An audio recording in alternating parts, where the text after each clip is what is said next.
This is a show that you know was recorded many years ago. This is the rebroadcasting of the Ethics Podcast. We're trying to study the whole Ethics Podcast, the whole entire series in 1 year. I know many of y'all have been listening very carefully and studiously, and I want to just give a quick little shout out to the Torch fundraiser that's happening right now. We'd love to have some of your support, a donation. Whatever you give, it will be magically doubled by our very generous cohort of matchers. It's happening right now, givetorch.org. Thank you so much for your support. You could find the link in the description.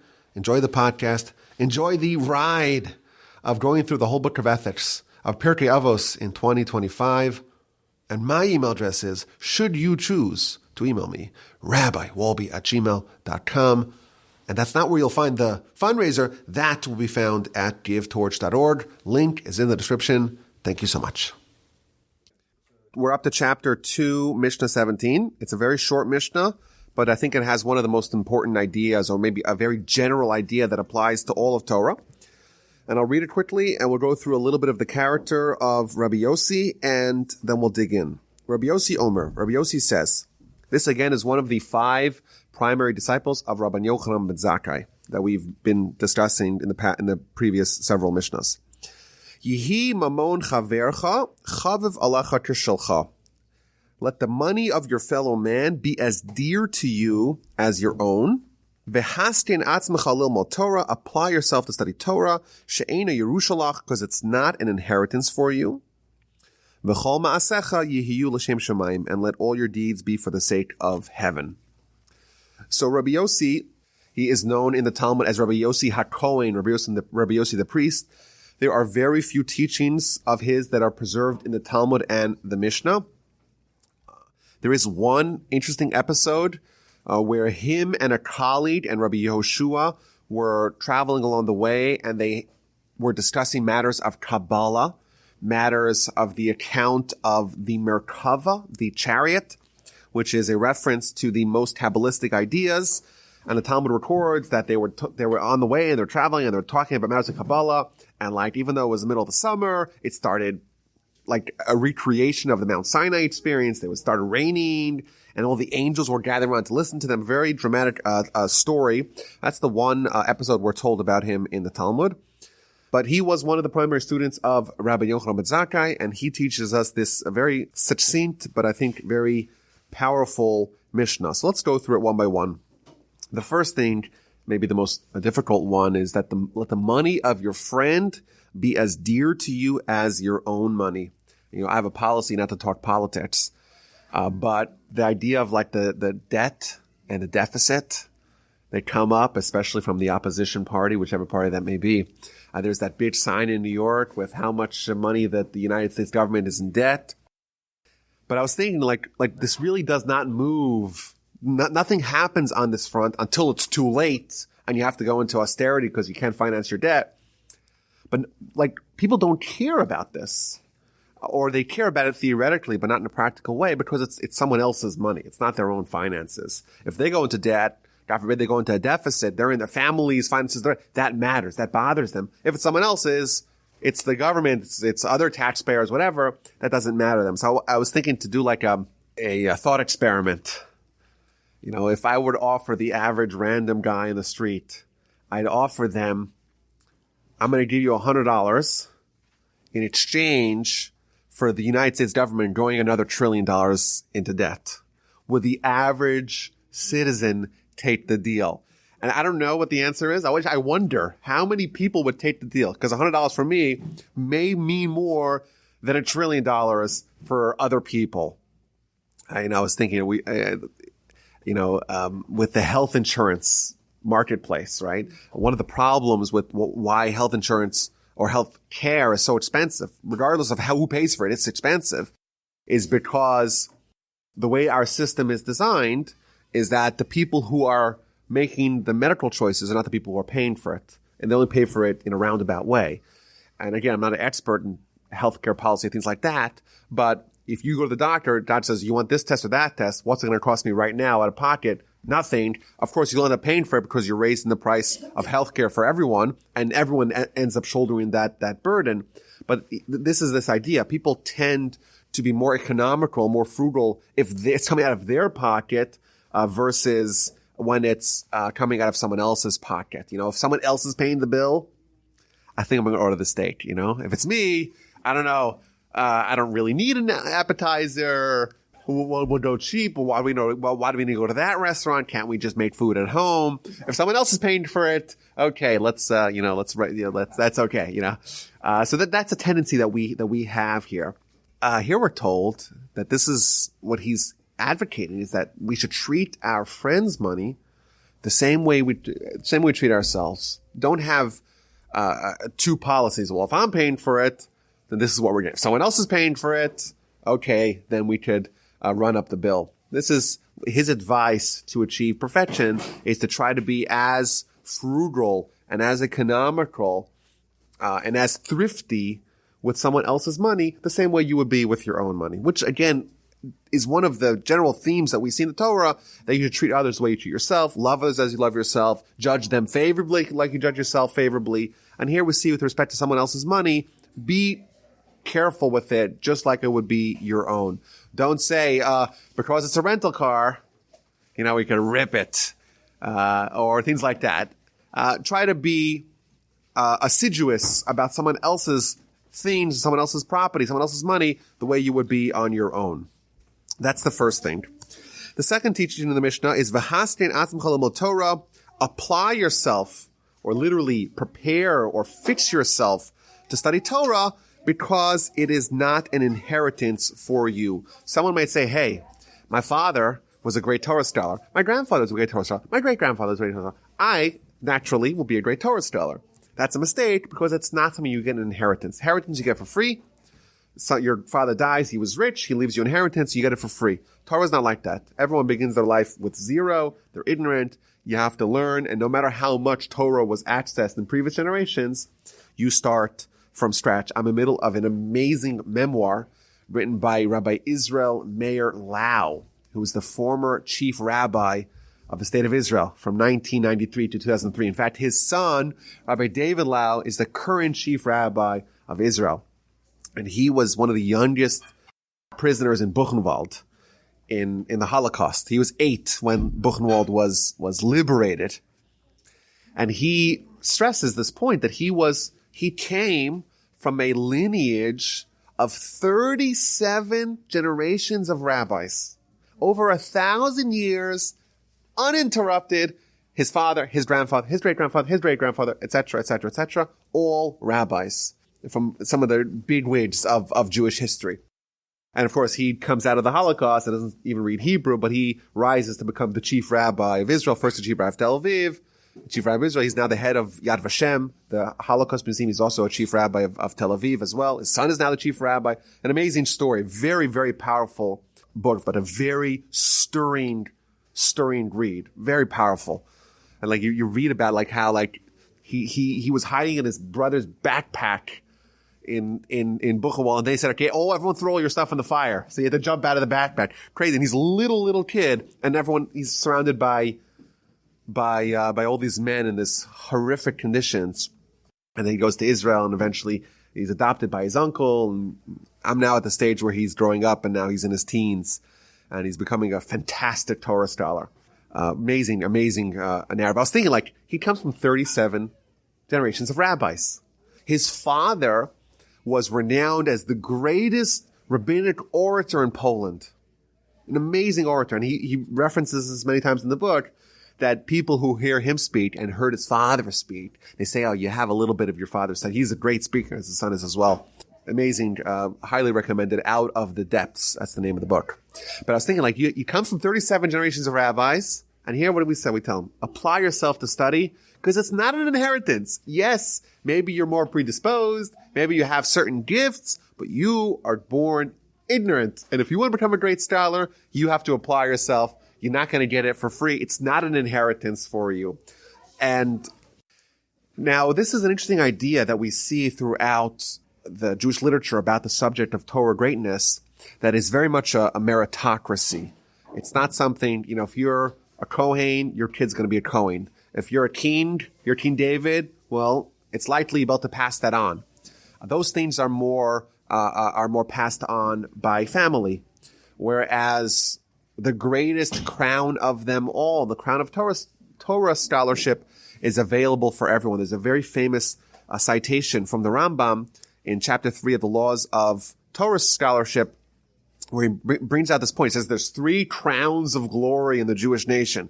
The crown of the kingship, of the monarchy, the crown of the priesthood, of the Kohenship, and the crown of Torah.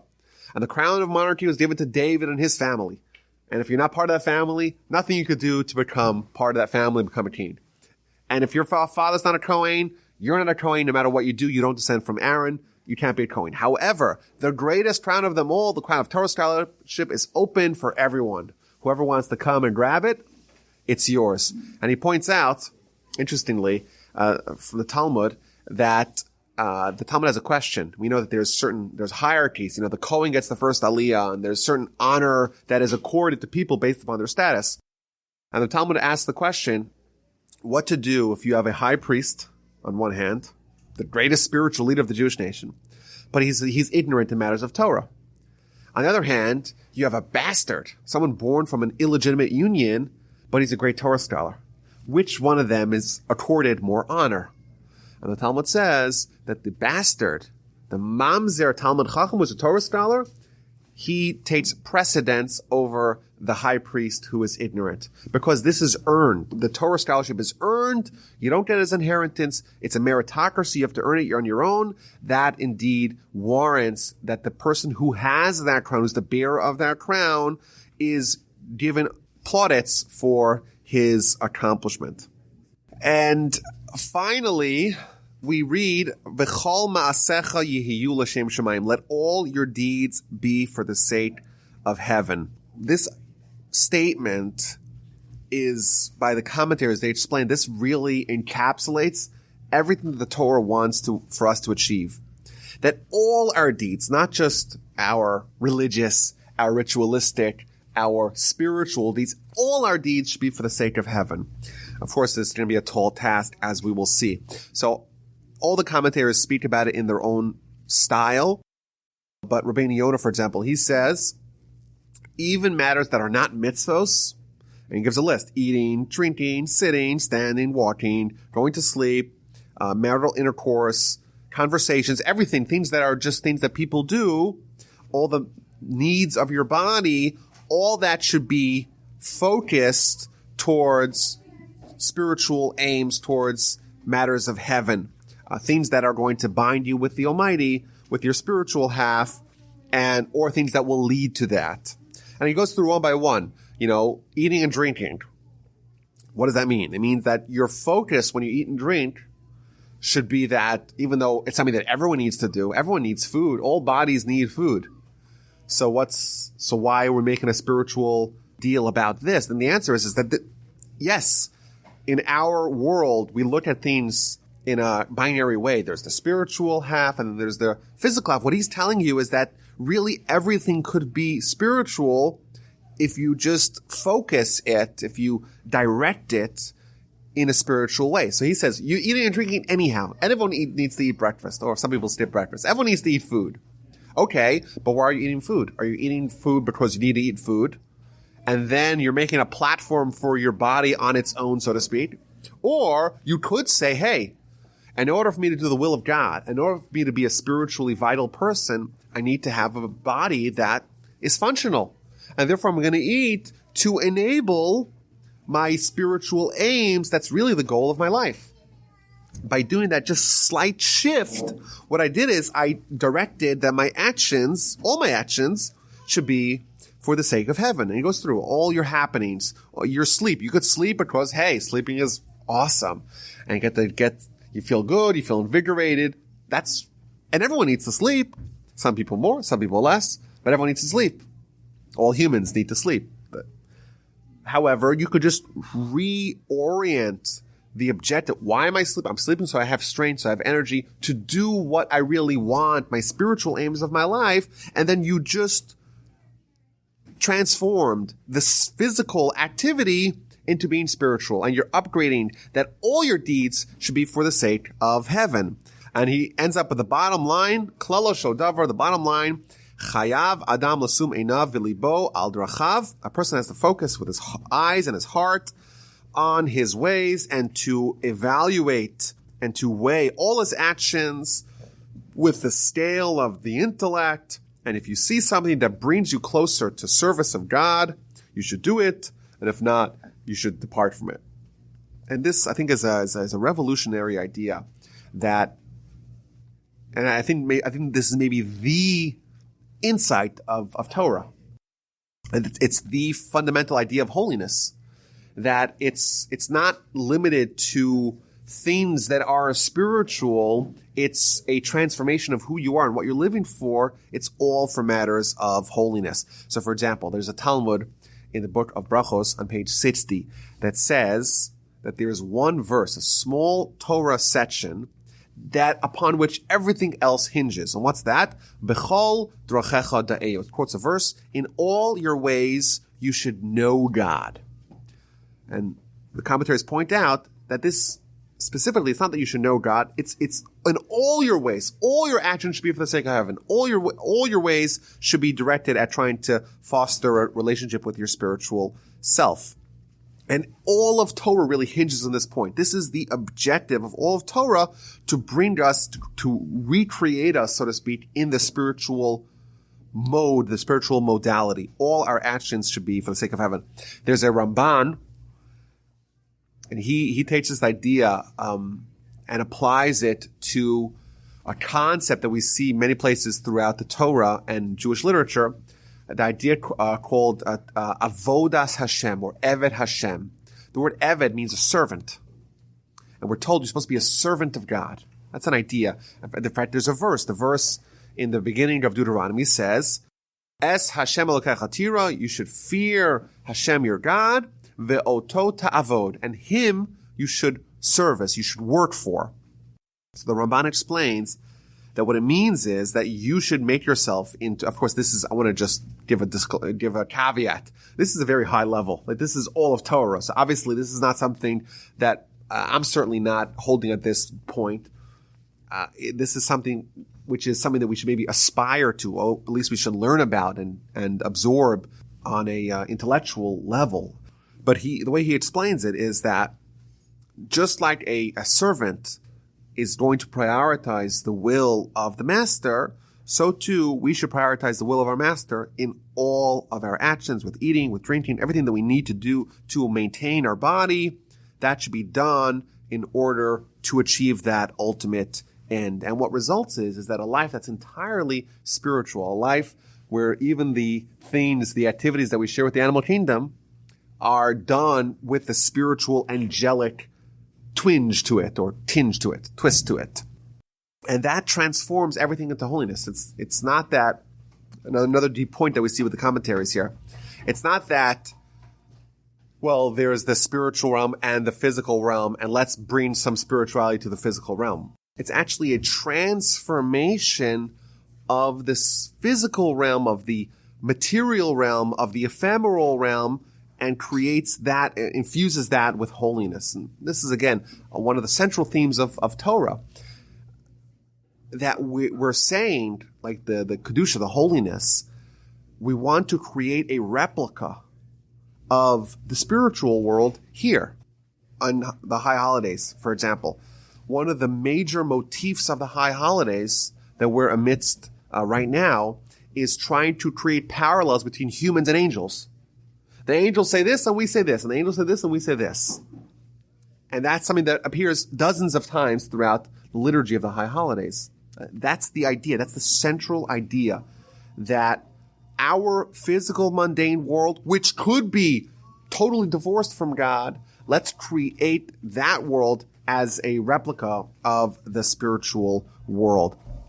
So to conclude, there is a prayer that we say during the 10 days of repentance, right after the first blessing in the Shmoneh Esrei in the Amidah, and that is Zachreinu l'chaim, remember us for life, Melech chafetz b'chaim, a king that is desirous of life, V'chasveinu b'sefer hachayim, and write us, inscribe us in the book of life, Lemancha Elohim chayim, in order for you, the God of life. That's what it says. So my grandfather explained that there's really three tiers here. There's three separate requests that we're making from God.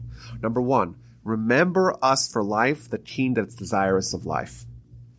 What we're asking God is, you're desirous of life. Maybe I'm not deserving of it, but so what? Because you're desirous of life, give us life nonetheless. That's the first tier. And then we say, and inscribe us in the book of life. Why would I be inscribed in the book of life? Only if I am deserving of it. So the next thing we're saying is make us deserving of being inscribed in the book of life, not just because of your largesse, your goodwill, but rather because of our deeds. Make us worthy of having life. And finally, we ask for the ultimate thing, Leman Elokim Chaim. What kind of life are we striving for? Are we aspiring for? A life that is living for the sake of you, so to speak. Our life should be an elevated life, a spiritual life, a life that we're living for God, not just when we are in the synagogue, or when we are studying Torah, or when we are doing things that are overtly spiritual. Rather, even in the mundane things, let's infuse it with spiritual life. And the result of that is that all our deeds will be for the sake of heaven.